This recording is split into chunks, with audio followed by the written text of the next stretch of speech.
तो आज हमारा जो क्वेश्चन है वो क्वेश्चन रहेगा कृत्रिम कायिक प्रजनन यानी कि आर्टिफिशियल वेजिटेटिव प्रोपेगेशन। आज की वीडियो में हम लोग जो है कल की वीडियो में हम लोगों ने देखा था कि प्राकृतिक कायिक प्रजनन की विधियां देखी थी और आज की वीडियो में हम लोग कृत्रिम कायिक प्रजनन की विधियां देखेंगे या कृत्रिम कायिक प्रवर्धन की विधियों को देखेंगे। हम लोगों को पता है कि जब भी कभी पौधे में बीज के अतिरिक्त यानी कि पौधे के जनन भागों को छोड़कर यदि कोई अन्य भाग नए पौधे को जन्म देता है तो उसे हम लोग कहते हैं कायिक प्रजनन। जब यह प्रकृति में स्वयं से होता है तो इसे हम लोग कहते हैं प्राकृतिक कायिक प्रजनन। और जब कायिक प्रजनन को यानी कि पौधे के कायिक भागों से नए पौधे को मनुष्य द्वारा अपनी इच्छा अनुसार जो है वृद्धि करवाई जाती है या प्रजनन करवाया जाता है, या जब मनुष्य अपनी इच्छा अनुसार उन पौधों से नए पौधे प्राप्त करता है तो इसे हम लोग कहते हैं कृत्रिम कायिक प्रवर्धन या कृत्रिम कायिक प्रजनन। कृत्रिम कायिक प्रजनन जो है वो निम्नलिखित विधियों द्वारा होता है, जिसमें हमारी विधियां कौन सी हैं। नंबर 1 है दाब लगाना, नंबर 2 कर्तन या कटिंग, नंबर 3 गुटी या एयर लेयरिंग। फर्स्ट वाला दाब लगाने को हम लोग लेयरिंग भी कहते हैं और थर्ड वाला जो है उसे हम लोग गुटी या एयर लेयरिंग कहते हैं। चौथा है हमारा ग्राफ्टिंग, पांचवा इनआर्चिंग, छठा हमारा चश्मा चढ़ाना या मुकुलन, और लास्ट है हमारा सूक्ष्म प्रसारण। अब हम लोग जो है इन सभी विधियों को एक एक करके पढ़ेंगे। तो हम लोग कहां से स्टार्ट करेंगे? दाब लगाना से स्टार्ट करेंगे। इस विधि का जो है जो दाब लगाना या लेयरिंग जो है, इस विधि का प्रयोग मुख्य रूप से झाड़ी वाले पौधों या तो फिर कोमल तने वाले पौधों के लिए किया जाता है। इस विधि में क्या करते हैं? इस विधि में पौधे की कोई एक स्वस्थ शाखा देखते हैं, उस शाखा को झुकाकर मिट्टी के अंदर दबा देते हैं। ठीक है, क्या किया? पौधे की शाखा को झुकाया। झाड़ियों की शाखाएं लंबी होती हैं और इसी प्रकार से लचीली होती हैं, तो पौधे की शाखा को झुकाकर भूमि के अंदर मिट्टी के नीचे दबा देते हैं। जिस भाग को दबाते हैं वहां से पत्तियां हटा देते हैं, इस भाग को मिट्टी के नीचे दबा देते हैं। यहाँ पर जो भाग दबाए रखते हैं वहां पर हम नमी बनाए रखते हैं, मतलब यहाँ थोड़ा बहुत पानी देते रहते हैं इसको ताकि नम बना रहे। कुछ समय बाद क्या होता है, कुछ समय यानी कि अलग अलग पौधों में अलग अलग समय लगता है, लेकिन फिर भी कुछ हफ्तों बाद हम कहें कि कुछ हफ्तों में जो है जिस भाग को हम लोग नीचे की तरफ दबाते हैं वहाँ जो पर्व संधियाँ हैं उन पर्व संधियों से अपस्थानिक जड़ें निकल आती हैं। और जड़ें निकलने के बाद क्या किया जाता है? मुख्य पौधे से शाखा को काटकर अलग कर दिया जाता है और नए पौधे को प्राप्त कर लिया जाता है। तो हम लोग क्या कहेंगे कि दाब लगाना या लेयरिंग एक ऐसी विधि है जिसका प्रयोग झाड़ी या कोमल तने वाले पौधों के लिए किया जाता है। इस विधि में पौधे की एक शाखा को झुकाकर मिट्टी में दबा देते हैं, मिट्टी में दबे हुए भाग पर नमी बनाए रखते हैं, मिट्टी के अंदर उपस्थित भाग से जड़ें विकसित होती हैं और जड़ें विकसित होने के बाद उसे काटकर मुख्य पौधे से अलग कर नया पौधा प्राप्त कर लिया जाता है। अब जो नेक्स्ट हमारी विधि है जिसको हम लोग कहते हैं कर्तन, कटिंग या कलम लगाना। कलम लगाना इस नाम से आप लोग आसानी से याद रख सकते हैं। हम लोगों ने कभी न कभी सभी लोगों ने कलम लगाई होगी जरूर। कलम लगाने में क्या किया जाता है कि हम लोग एक पौधे के 1 वर्ष पुराने पौधे का चयन करते हैं। किसी 1 वर्ष पुराने पौधे या ऐसा पौधा जो कि थोड़ा डेवलप हो गया हो, जिसकी शाखाओं ने वृद्धि कर ली हो, तो 1 वर्ष पुरानी जो पौधा होता है उसकी ऐसी शाखा जो कि बहुत अच्छे से वृद्धि कर रही हो, उस शाखा को वहां से काट कर भूमि में दबा दिया जाता है। भूमि में दबाते समय हम लोगों को याद रखना है कि हमें उसे नीचे से तिरछा काटना है और तिरछा काटकर जो है भूमि में दबा देना है और नमी को बनाए रखना है। अगर हम लोग नमी बनाए रखेंगे तो थोड़े ही समय में नीचे दबा हुआ जो भाग है उसकी जो पर्व संधियां हैं उन पर्व संधि वाले स्थानों से अपस्थानिक जड़ें निकलना शुरू हो जाएंगी और इस तरह से हमें नया पौधा प्राप्त हो जाएगा। तो हम लोगों ने क्या कहा कि कर्तन, कटिंग या कलम लगाना किसे कहते हैं? ये कायिक प्रजनन की सबसे अच्छी विधि है। इस विधि का प्रयोग जो है झाड़ियों के लिए किया जाता है। हमें कलम लगाने के लिए ऐसे तने का चयन करने चाहिए, ऐसी शाखाओं का चयन करना चाहिए जो 1 वर्ष पुरानी हो और बहुत अच्छी तरीके से वृद्धि कर रही हो। उन्हें तिरछा काटकर जो है भूमि में सीधा गाड़ दिया जाता है, नमी बनाए रखते हैं, तो कुछ समय बाद उनके पर्व संधियों से, जो मिट्टी के अंदर वाला भाग होता है उसकी पर्व संधियों से अपस्थानिक जड़ें निकल आती हैं और हमें नया पौधा प्राप्त हो जाता है। अब जो है हमारा जो थर्ड पॉइंट आता है वो है घुटी या एयर लेयरिंग। अब लेयरिंग के अंदर या दाब लगाने में हम लोगों ने देखा था कि दाब लगाने की विधि में मिट्टी के अंदर जो है पौधे की शाखा को दबा दिया जाता है और फिर वहां से जड़ें उत्पन्न होती हैं। अब यहाँ हम लोग कह रहे हैं एयर लेयरिंग, यानी कि वायु में ही पौधों को भूमि के अंदर दबाना। अब ये कैसे होगा? इस विधि में क्या किया जाता है, एक स्वस्थ पौधा जिससे कि हमें नया पौधा प्राप्त करना है उसकी स्वस्थ शाखा का चयन करते हैं। फिर हम लोग क्या करते हैं, उस शाखा में जहां से हमें कलम प्राप्त करनी है, जहां से हमें पौधा प्राप्त करना है उससे थोड़ा पीछे हम लोग एक कट लगाते हैं। मतलब पौधे की शाखा जो है उसकी जो छाल है उस छाल को खोल देते हैं। ठीक है, तो हम लोग क्या करेंगे, छाल को खोलकर यहाँ पर एक रिंग जैसा बना देंगे, एक गोल गोल उसकी चारों ओर से उसकी छाल को खोल देंगे हम लोग, और यहाँ पे क्या बन जाएगा, ये एक रिंग जैसा यहाँ पे बन जाएगा। अब क्या किया जाता है, इस रिंग वाले भाग को हम लोग नम मिट्टी, या नम मिट्टी से ज्यादा अच्छा होगा कि मिट्टी के साथ गोबर मिक्स करके उसको जो है यहाँ इसके चारों ओर रख दिया जाता है। ठीक है, मिट्टी का जो है एक बड़ा सा गेंद जैसा बनाकर हम लोग यहाँ पर इसके चारों ओर रख देते हैं। किसके चारों ओर? कट वाले भाग के चारों ओर, जहां हमने कट लगाया, जहां हमने शाखा को छिला था, चाकू से छिलकर जो है एक खोल बनाया और उसके ऊपर जो है गोबर और मिट्टी का जो है हमने, मतलब या तो मिट्टी या तो नम मिट्टी या मॉस जिसे हम लोग कहते हैं, उसको उसके ऊपर रख देते हैं।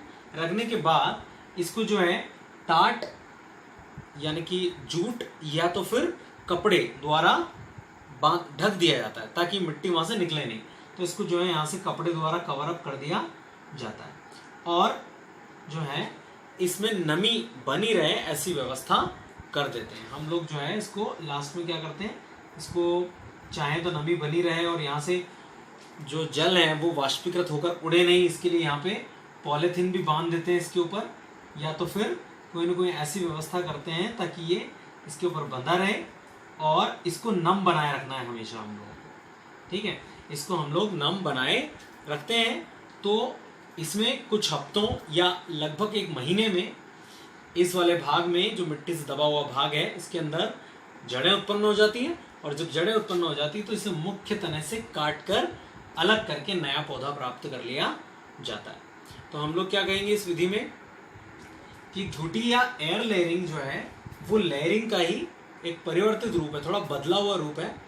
इसमें पौधे की शाखा को वायु में ही मिट्टी या गोबर की परत द्वारा ढका जाता है।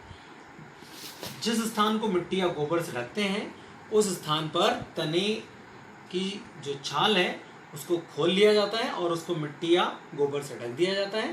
गोबर से ढकने के बाद इस भाग में नमी बनाए रखते हैं, तो कुछ हफ्तों या एक महीने में इसमें जड़ें उत्पन्न हो जाती हैं, तब इसे मुख्य पौधे से काटकर एक नया पौधा प्राप्त कर लिया जाता है। अब अगली विधि आती है हमारी ग्राफ्टिंग, 4 नंबर। इस विधि में क्या किया जाता है, इस विधि में एक पौधे की एक छोटी सी कलिका युक्त शाखा को, एक छोटी सी एक शाखा है जिस पर कलिकाएं उपस्थित है, तो ये छोटी सी कलिका युक्त शाखा को एक पहले से जो दूसरा लगा हुआ पौधा है, एक पौधे से हमने कलिका वाली शाखा को काट लिया और एक पौधा पहले से जो गमले में लगा हुआ था, दोनों को एक ही तरह से काट देते हैं। जैसे तिरछा हम लोगों ने काटा है तो दोनों को एक तरीके से काट देते हैं और इस कलिका युक्त छोटी शाखा को जो है पहले से लगे हुए पौधे के तने के ऊपर रख देते हैं और रखकर दोनों को आपस में जोड़ देते हैं। जोड़ने के बाद इन दोनों को आपस में बांध दिया जाता है और इसके बांधने के बाद क्या होता है कि दोनों को इसी प्रकार से काटा जाता है ताकि दोनों एक दूसरे के साथ जुड़ सके। और इस बात का भी ध्यान रखना है कि ये दोनों पौधे एक ही जाति के या एक जिस जाति का पौधा है उसी उपजाति का दूसरा पौधा हो, यानी कि दोनों पौधे मिलते जुलते हो। तो इस विधि में क्या किया जाता है, इस विधि में एक पौधे से एक कलिका युक्त शाखा को प्राप्त करते हैं जिसे हम लोग कहते हैं कलम, और उसे एक पहले से लगे हुए पौधे के ऊपर रख दिया जाता है। दोनों को आपस में बांध देते हैं, फिर दोनों के ऊतक आपस में जुड़ जाते हैं और दोनों के ऊतक जुड़ने पर ये दोनों एक पौधे के रूप में वृद्धि करने लगते हैं। इसमें जो कलिका युक्त शाखा जो हम बाहर से लाते हैं उसे हम लोग कहते हैं कलम, और जो पहले से लगा हुआ जो तना होता है उसे हम लोग बुलाते हैं स्कंध। तो सिंपल सी विधि है, एक पौधे की कलिका युक्त शाखा को एक पहले से जो स्थापित, पहले से जो लगा हुआ तना है उसके ऊपर जोड़ दिया जाता है। जोड़ने के बाद दोनों को बांध देते हैं, दोनों के ऊतकों में संयोजन होता है, दोनों एक पौधे के रूप में वृद्धि करने लगते हैं। अगली विधि है हमारी एनआर्चिंग। एनआर्चिंग एक सिंपल सी विधि है। इस विधि में क्या किया जाता है, इस विधि में हमारे पास जैसे कि दो पौधे हैं, एक पौधा बहुत ही बेहतर किस्म का है जिसपे अच्छी किस्म के फूल या अच्छी किस्म के फल उत्पन्न होते हैं, और दूसरा पौधा निकृष्ट किस्म का है यानी कि घटिया किस्म का है जिस पर अच्छे फूल या अच्छे फल उससे प्राप्त नहीं होते। तो इस विधि में क्या किया जाता है, इस विधि में दोनों पौधों को साथ में रखकर उनकी जो शाखाएं हैं उनको आप थोड़ा साइड से छिल लेते हैं। हम लोग शाखाओं को साइड से छिल देते हैं, फिर दोनों की छिली हुई शाखाओं को आपस में चिपका देते हैं और चिपका कर इन शाखाओं को आपस में फिर बांध दिया जाता है। ठीक है, क्या किया हम लोगों ने, एक बेहतर किस्म के पौधे और एक निकृष्ट किस्म के पौधे की शाखाओं को छिलकर आपस में चिपका कर बांध दिया, और इस प्रकार जो है कुछ समय पश्चात निकृष्ट किस्म का पौधा जो है वो भी बेहतर किस्म के पौधे में परिवर्तित हो जाता है और इन दोनों को एक दूसरे से अलग कर दिया जाता है। अगली विधि हमारी चश्मा चढ़ाना या मुकुलन। ये विधि बिल्कुल ग्राफ्टिंग की समान है। ग्राफ्टिंग में हमने क्या किया था, पौधे के तने को ऊपर से काटा और दूसरे पौधे से कलिका वाली शाखा को लाए और उस पर लाके चिपका दिया। यहाँ पे हम ऐसा नहीं करते, पूरे के पूरे तने को नहीं काटते हैं। फिर क्या करते हैं, फिर हम ये करते हैं कि किसी एक पौधे से, जो पौधा हमको सबसे उपयुक्त लगता है, उस पौधे की जो बड़ी सी जो तना है उसका या जो बड़ी सी शाखा है उसके साइड में जो कलिकाएं निकलती हैं, जो साइड से कलिका निकलती हैं, उस कलिका को हम लोग एक शेप में, एक खांचे लगाकर चाकू की सहायता से उसके चारों ओर आकार का कट बनाकर वहां से उस कलिका को निकाल लेते हैं। क्या किया हमने, एक तने में कट लगाया, एक कलिका के चारों ओर कट लगाया हमने और उस कलिका को वहां से निकाल लिया। उस कलिका को निकालने के बाद दूसरे तने के ऊपर ये जिस तरह से कलिका का आकार है वैसे के वैसे आकार का कट लगाते हैं और फिर उस कलिका को उस तने के ऊपर जहां पर हमने कट लगाया वहां पर रख देते हैं। रखने के बाद उसे वहां पर बांध देते हैं। बांधने के बाद कुछ समय में कलिका जो है वो तने के साथ उसके ऊतक जुड़ जाते हैं और वो वृद्धि करने लगती है। एक बार फिर से समझिएगा, क्या किया हमने, एक कलिका को प्राप्त किया है। अब की बार हमने कलिका को कहां से प्राप्त किया है, तने से। कैसे, कि जहां वो कलिका वृद्धि कर रही थी, जहां वो कलिका तने के ऊपर लगी हुई थी, उसके चारों ओर हमने क्या किया, चाकू की सहायता से, हमने चाकू की सहायता से ऐसे कट बनाया और उस कलिका को वहां से निकाल लिया। वहां से उठा लिया हमने उस कलिका को उठाकर दूसरे पौधे के ऊपर भी हमने चाकू से वैसा का वैसा एक कट लगाया, वहां से उसके भाग को निकाला और उस कलिका को उठाकर उस पौधे के तने के ऊपर चिपका दिया और फिर दोनों को बांध दिया। कलिका कुछ समय बाद उसी तने पर वृद्धि करना प्रारंभ कर देती है। तो इस प्रक्रिया को हम लोग कहते हैं चश्मा चढ़ाना या मुकुलन। अब जो है हमारी लास्ट विधि आती है जिसको हम लोग कहते हैं सूक्ष्म प्रसारण या माइक्रो प्रोपेगेशन। ठीक है, माइक्रो प्रोपेगेशन या सूक्ष्म प्रसारण एक आधुनिक विधि है। ये एक नई विधि है और इसका उपयोग जो है प्रयोगशालाओं में किया जाता है। हम लोग जो है खेत में या हमारे गार्डन में हम लोग इसका यूज़ नहीं कर सकते, तो इसके द्वारा जो है ये एक आधुनिक विधि है और इसके द्वारा बहुत पौधे के किसी छोटे से भाग द्वारा कई हजारों पौधों का निर्माण किया जा सकता है। अब देखो इस विधि में क्या करते हैं, इस विधि में जिस भी पौधे को हमें प्राप्त करना है उस पौधे का हम छोटा सा भाग प्राप्त करते हैं। वो भाग उसकी पत्ती हो सकती है, उसके कुछ कोशिकाएं या कुछ ऊतक हो सकते हैं, या तो फिर उसकी कोई कलिका हो सकती है। ठीक है, या हम परागकण का भी उपयोग कर सकते हैं। तो हम लोग क्या करते हैं, पौधे के छोटे से भाग को जो है संरोप के रूप में प्राप्त कर लेते हैं। फिर उस संरोप को प्रयोगशाला में जो है संवर्धन माध्यम के अंदर रख देते हैं। क्या किया हमने, संरोप के छोटे से भाग को यहाँ से निकाला और संवर्धन माध्यम के ऊपर रख दिया।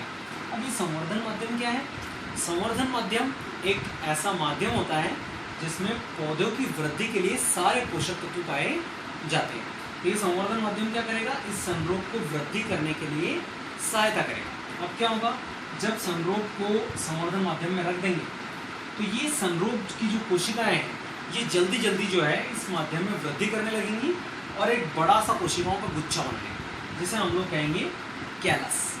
ठीक है, अब यही कैलस जो है आगे चलकर छोटी छोटी पौधिका को जन्म देगा और पौधिकाओं से धीरे धीरे विकसित होकर पौधों का निर्माण होगा। लेकिन इस विधि की शुरुआत में हम लोगों ने तो कहा था कि हजारों पौधों का निर्माण होता है, यहाँ तो एक ही पौधा बन रहा है। तो यहाँ क्या होता है कि जब हम संरोग को माध्यम में रख देते हैं तो ढेर सारी कोशिकाओं का एक गुच्छा बनता है। मैंने आपको कहा कोशिकाओं का एक गुच्छा बनता है जिसे हम लोग बुलाते हैं कैलस। ये जो कैलस है, इस कैलस को हम यहाँ से बाहर निकालते हैं, तेज चाकू की सहायता से इसके बहुत सारे टुकड़े करते हैं और फिर उन टुकड़ों को फिर से बहुत सारे संवर्धन माध्यम पर रख देते हैं। जितने संवर्धन माध्यम पर हम रखेंगे उतनी पौधिकाओं और उतने ही पौधे हमें नए प्राप्त होंगे।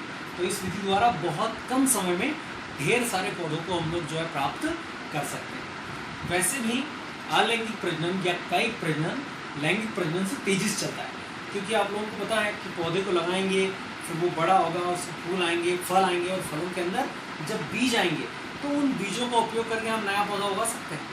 तब तक के लिए हमें बहुत समय रुकना पड़ेगा, लेकिन यहाँ आपको रुकने की आवश्यकता नहीं है। पौधे के छोटे से भाग को लेकर उससे भी आप पौधे का निर्माण कर सकते हैं। तो इस विधि को हम लोग कहते हैं सूक्ष्म प्रसारण या माइक्रो प्रोपेगेशन।